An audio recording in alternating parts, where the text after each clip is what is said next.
അങ്കമാലി മുക്കന്നൂർ കൂട്ടക്കൊലക്കേസിൽ ശിക്ഷാവിധി മറ്റന്നാൾ. ശിക്ഷയിന്മേലുള്ള വാദം പൂർത്തിയായി. പ്രതി ബാബു നടത്തിയത് അതിക്രൂര കൊലപാതകമാണെന്നും പ്രതിക്ക് വധശിക്ഷ നൽകണമെന്നും പ്രോസിക്യൂഷൻ വാദിച്ചു. 2018 ഫെബ്രുവരിയിലാണ് ഒരു കുടുംബത്തിലെ 3 പേരെ ബാബു വെട്ടിക്കൊലപ്പെടുത്തിയത്.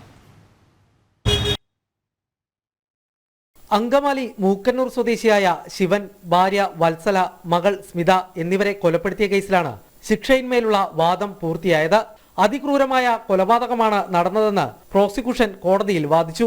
കൊല്ലുകയെന്ന ലക്ഷ്യത്തോടെ പലവട്ടം 3 പേരുടെയും തലയ്ക്കും പിന്നിലും വെട്ടി. മരിച്ച വത്സലയുടെ തലച്ചോറ് പുറത്തുവന്ന നിലയിലായിരുന്നു. പ്രതിക്ക് വധശിക്ഷ നൽകണമെന്നും പ്രോസിക്യൂഷൻ ആവശ്യപ്പെട്ടു.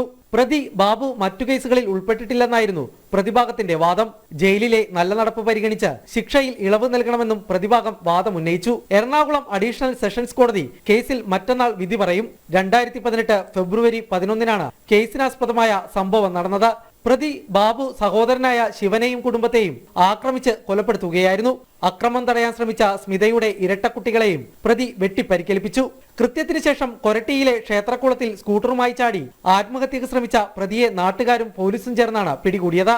സ്വത്ത് തർക്കമാണ് കൊലപാതകത്തിന് പിന്നിൽ. പ്രതി ബാബു മറ്റൊരു സഹോദരന്റെ ഭാര്യയെയും കൊലപ്പെടുത്താൻ പദ്ധതിയിട്ടിരുന്നു. കൊലപാതകം നടത്താൻ ഇവർ ജോലി ചെയ്ത സ്ഥാപനത്തിൽ ചെന്നിരുന്നെങ്കിലും പിന്നീട് ബാബു ശ്രമം ഉപേക്ഷിക്കുകയായിരുന്നു.